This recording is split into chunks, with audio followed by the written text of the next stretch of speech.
Bismillahirrahmanirrahim. Assalamualaikum warahmatullahi wabarakatuh.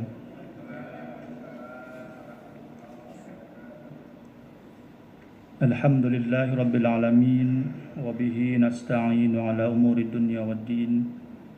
Wassalatu wassalamu ala asrafil anbiya'i wal mursalin wa ala alihi wa ashabihi wa man tabi'ahum bi ihsanin ila yaumiddin, amma ba'du. Allahumma salli wa sallim ala hadha an-nabiyil karim dhil qalbir rahim as-sayyidi sanadil azim Muhammad ibn Abdullah wa ala alihi wa ashabihi wa man tabi'ahum bi ihsanin ila yaumiddin, amma ba'du. Jamaah salat zuhur yang dimuliakan Allah, alhamdulillah atas nikmat dan karunia yang diberikan oleh Allah Subhanahu wa taala, kita dapat bertemu kembali dalam kesempatan hari Rabu ini untuk bersama-sama bertadabbur tentang tafsir ayat Al-Ahkam yang ditulis oleh Syekh Ali As-Sabuni. Pada kesempatan yang istimewa ini kita melanjutkan bab tentang tahrimul khamri wal maisir, bab tentang haramnya khamr dan judi. Pada pertemuan sebelumnya kita sudah membahas tentang asbabun nuzul, sebab turunnya ayat-ayat ini. Lalu kita juga sudah membahas lataifut tafsir atau hikmah dibalik diturunkannya ayat Al-Quran ini. Dan insyaallah pada kesempatan hari ini kita akan melanjutkan subbab tentang al-ahkam asy-syar'iyyah, hukum-hukum syariah yang diambil dari ayat yang dibacakan terdahulu. Al-hukmul awal, halil ayatul karimatu dalatun ala tahrimil khamri. Hukum yang pertama, apakah ayat yang dibacakan pada bab pertemuan sebelumnya merupakan dalil tentang haramnya khamr? Dalam pertanyaan ini ada dua pendapat. Yang pertama, dhahaba ba'dul ulama ila anna hadhil ayati yas'alunaka 'anil khamri wal maisiri dalatun ala tahrimil khamri. Pendapat yang pertama ini adalah sebagian ulama. Jadi hanya sebagian, sekelompok ulama. Kelompok yang pertama berpendapat bahwa ayat yas'alunaka 'anil khamri wal maisir itu adalah ayat tentang haramnya khamr atau minuman keras. Li'anna Allah ta'ala dzukira fiha qauluhu qul fiha itsmun kabirun. Karena dalam ayat Al-Qur'an setelah ayat yas'alunaka 'anil khamri wal maisir itu ada kalimat berikutnya fiha itsmun kabirun, bahwa khamr itu mengandung dosa yang besar. Waqad haramallahu al-itsmu biqaulihi innama harrama rabbiyal fawahisa ma dhahara minha wa ma batan wal itsma al-ayatu wa hadha ikhtiyarul qadi Abi Ya'la. Pendapat yang pertama ini termasuk di dalamnya adalah Qadi Abu Ya'la atau Imam Abu Ya'la. Pendapat yang kedua, zahaba jumhurul ulama ila anna hadhil ayati taqtadi dhammal khamri. Berbeda dengan pendapat golongan yang pertama. Yang kedua ini berpendapat bahwa ayat yas'alunaka 'anil khamri itu bukan tentang mengharamkan khamr, tetapi ayat tentang mencela khamr. Jadi dalam tarikh tasri', sejarah pensyariatan sesuatu hukum, biasanya ada metodologi atau tadriji, ada tahapan-tahapan. Dalam ayat ini, menurut ulama mayoritas, ayat ini tidak langsung mengharamkan khamr, tetapi ayat ini mencela khamr. Jadi khamr itu adalah sesuatu yang tidak baik, sesuatu yang berdosa. Tidak ada spesifik kalimat yang menyebutkan haramun duna tahrimiha, dan tidak ada mengharamkan khamr. Bidalilin anna ba'da sahabati syarabul khamra ba'da nuzuliha. Kenapa ulama yang pendapat yang kedua ini mengatakan ayat tersebut bukan tentang pelarangan khamr? Karena setelah turunnya ayat ini masih ada sahabat-sahabat Nabi yang tetap meminum khamr. Kama marra fi asbabin nuzul, sebagaimana yang disebutkan dalam asbabun nuzul dalam bab pertemuan sebelumnya. Walau fahimut tahrim lamma syarabaha ahadun minhum. Kalau memang ayat ini ditujukan untuk mengharamkan khamr, maka para sahabat itu sudah pasti tidak pernah ada lagi yang meminumnya. Wa hadhil ayah masnukhatun bi ayatil Maidah. Wahya ya ayyuhalladzina amanu innamal khamru wal maisiru wal ansabu wal azlamu rijzum min amalis syaitan. Nah, meskipun ayat ini tidak secara spesifik menyebutkan haramnya khamr, tetapi ayat ini dihapus dengan ayat surat Al-Maidah yang spesifik menjelaskan tentang haramnya khamr. Jadi kalau tadi disebutkan ada namanya tarikh tasyri', sejarah pensyariatan sesuatu hukum, dibuat secara berjenjang, bertahap, maka ayat ini kemudian ditutup atau dihapus dengan ayat ya ayyuhalladzina amanu innamal khamru wal maisiru wal ansabu wal azlamu rijzum min amali syaitan. Dalam beberapa pertemuan sebelumnya kita sudah membahas apa makna dari nasikh dan mansukh.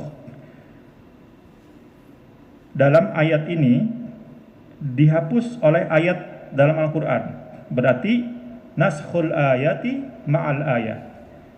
Tetapi maknanya hilang, teksnya masih ada.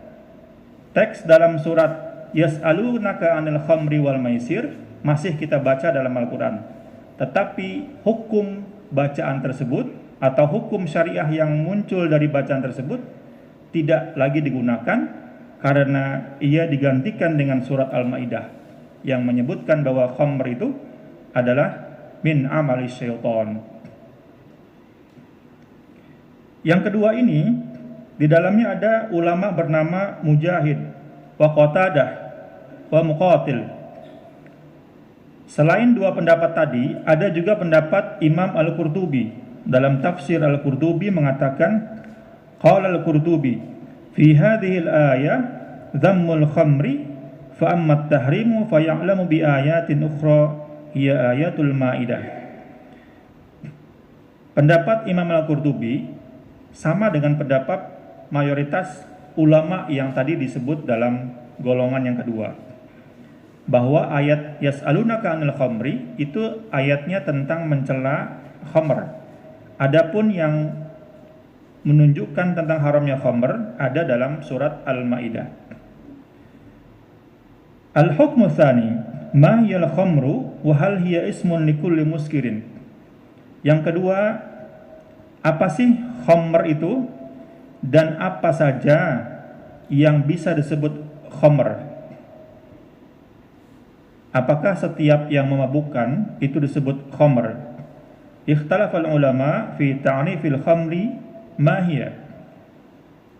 Ada beberapa ulama yang memberikan pengertian tentang khamr. Faqala Abu Hanifah, yang pertama pendapat Imam Abu Hanifah, al-khamru asyurabul muskiru min asiril inabi faqat. Imam Abu Hanifah memberikan makna khamr itu adalah minuman yang memabukkan dan ia terbuat dari perasan anggur. Jadi dibatasi hanya minuman mabuk dan terbuat dari perasan anggur. Kalau yang dari yang lainnya tidak disebut dengan khamr. Wa ammal muskir min ghairihi kasyurabi min at-tamri aw as-sa'ir fala yusamma khamran bal yusamma nabidan. Yang lain itu tidak disebut dengan khamr tetapi disebut dengan nabidh. Namun meskipun berbeda istilahnya, pada akhirnya Imam Abu Hanifah juga menyebutkan hukum dari khamr dan nabidh itu sama-sama haram. Wa hadha madhhabul Kufiyyin wan Nakhai wa Tsauri wa Ibnu Abi Laili. Dalam beberapa pendapat juga ada imam dari kalangan Kufi, kemudian Imam Nakhai, Imam Tsauri dan Ibnu Abi Laili. Yang kedua, pendapat ulama yang kedua, kelompok yang kedua, yaitu ulama dari mayoritas. Di dalamnya ada Imam Malik, Imam Syafi'i, dan Imam Ahmad. Al-khamru ismun likulli surabin muskirin. Kalau pendapat yang kedua ini mengatakan khamr itu adalah nama bagi semua minuman yang memabukkan. Nah, kalau tadi pendapat pertama membedakan antara khamr dengan nabidh, pendapat kedua ini mengatakan baik itu khamr maupun nabidh itu sama-sama khamrun muskirin, minuman yang memabukkan. Sawa'un kana min asiril inabi awit tamari awit syairi aw ghairihi. Baik itu dari perasan anggur, dari perasan kurma, dari perasan gandum, dan dari berbagai macam perasan buah-buahan. Wahya madhabu jumhurul muhadditsina wa ahlul Hijaz. Selain Imam Malik, Imam Syafi'i dan Imam Ahmad, pendapat ini juga diambil atau sama dengan pendapat dari para muhadditsin, yaitu imam-imam yang kontemporer. Sekarang apa sih dalilnya bahwa khamr itu hanya perasan anggur yang disebut dalam pendapat yang pertama? Ihtajal Kufiyun wa Abu Hanifah bi anna al-anbidah la tusamma khamran. Dalilnya adalah an-nabidh itu bukan disebut dengan khamr. Dia spesifik nabidh atau perasan gandum. Wala yusamma khamran illa syai'ul mustadu min asiril inab. Khamr itu hanya untuk perasan anggur yang memabukkan. Sementara perasan dari gandum, dari kurma, meskipun itu memabukkan, disebutnya bukan khamr tetapi nabidh.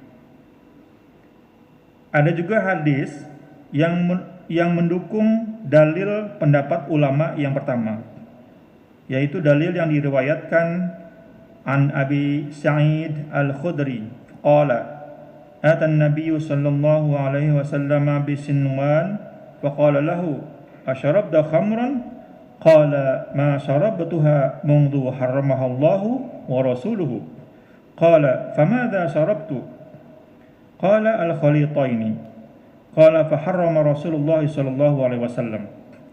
Nah, ini dalil selain membedakan antara khamr dengan nabidh, minuman yang dibuat dari perasan anggur dan perasan buah-buahan lain, tetapi sesungguhnya hadis ini juga menunjukkan bahwa baik khamr maupun nabidh kilahuma haramun, keduanya haram. Suatu ketika Rasulullah datang kepada rumah sahabat bernama Sinwan, lalu ditanya, "Wahai Sinwan, apakah kamu masih meminum khamr?" Lalu Sinwan menjawab, "Kami sudah tidak lagi meminum khamr sejak Allah melarang dan Rasul melarang." Lalu Rasul bertanya kembali, "Lalu apa yang kau minum?" Sinwan menjawab, "Saya meminum al-khalitaini, minuman yang berbeda dengan perasan anggur." Al-khalitaini itu masuk kategori dalamnya adalah minuman dari perasan gandum, perasan kurma, yang juga mengandung unsur memabukkan. Maka Rasulullah berkata, "Faharrama Rasulullah sallallahu alaihi wasallam al-khalitaini." Rasul kemudian mengharamkan minuman khalithah ini itu. Maka meskipun istilahnya berbeda, tetapi hukum untuk khamr dan hukum untuk nabidh sama-sama haram. Wa amma hujjatul jumhur, adapun pendapat ulama mayoritas. Yang pertama hadis Ibnu Umar, kullu muskirin khamrun wa kullu muskirin haramun. Ini hadisnya sangat sering kita dengar ya. Setiap yang memabukkan itu adalah khamr, dan setiap yang memabukkan adalah haram. Yang kedua, hadis Abi Hurairah, al-khamru min hataini sajarataini wa asyara ilal qarmi wan nakhla. Jadi Rasul pernah menyebutkan khamr itu bisa dibuat dari dua pohon ini sambil menunjukkan kurma dan anggur. Jadi kedua-duanya adalah memabukkan. Ada juga hadis dari Anas, haramtul khamra hina haramat wa ma yattakhidhu min khamril a'nabi illa biqalilin wa amatu khamrina al-busni wat tamr. Hadis ini juga menyebutkan bahwa khamr itu bisa dibuat dari anggur dan juga dari buah-buahan yang lain. Ada dalil hadis lain dari Ibnu Umar dan juga hadis dari Ummu Salamah.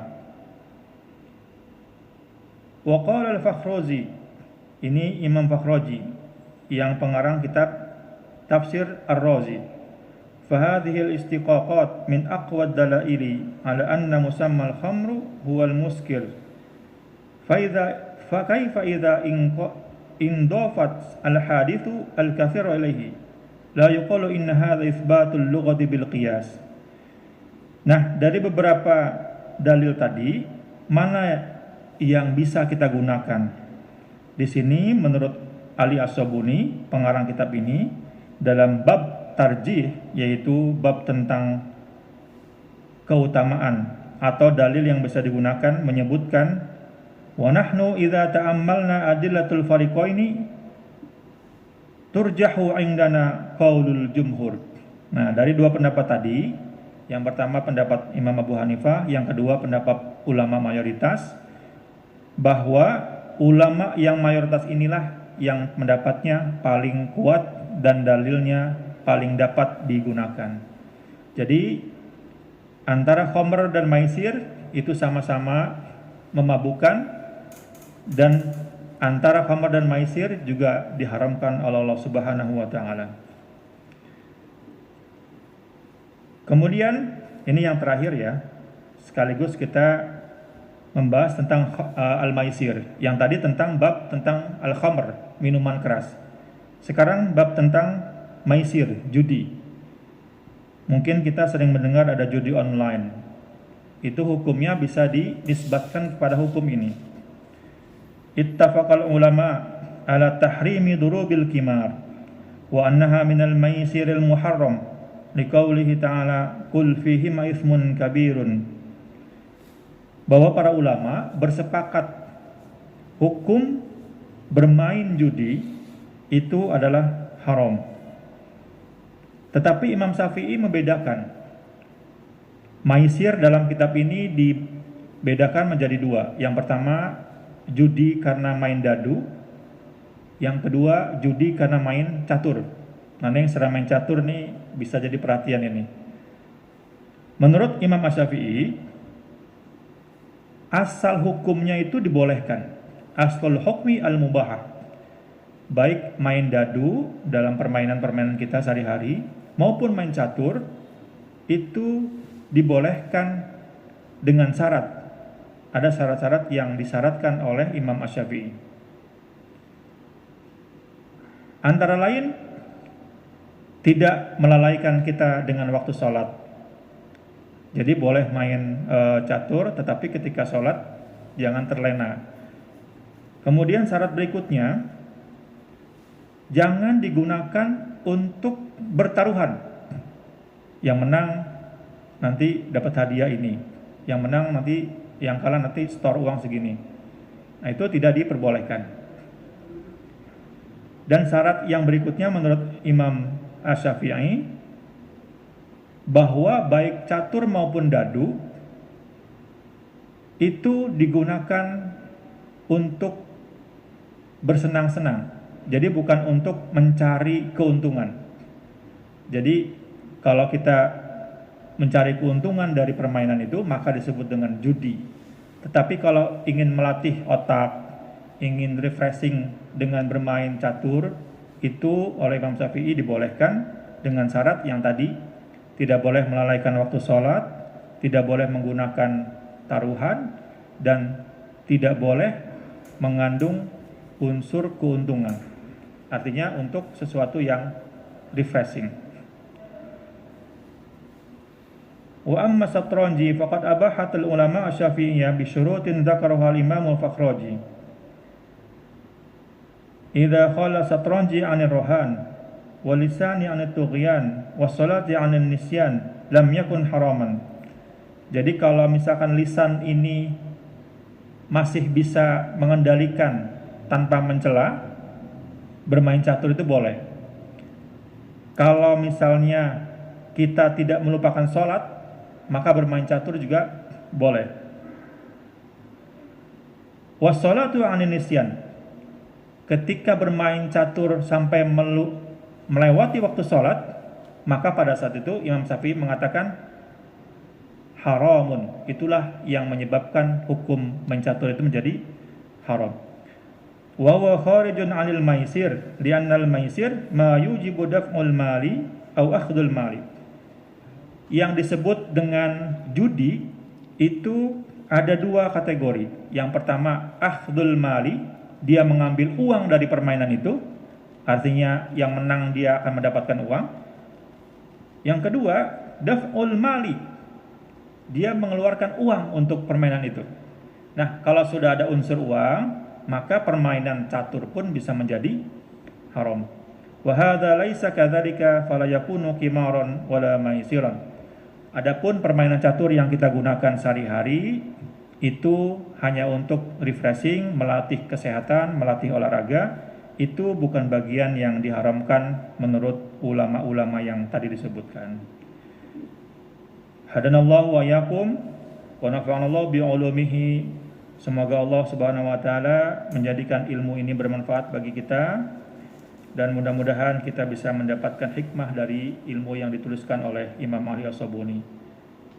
Mari kita tutup dengan bersama-sama membaca alhamdulillah, alhamdulillahirabbil alamin. Syukran, summa assalamu alaikum warahmatullahi wabarakatuh.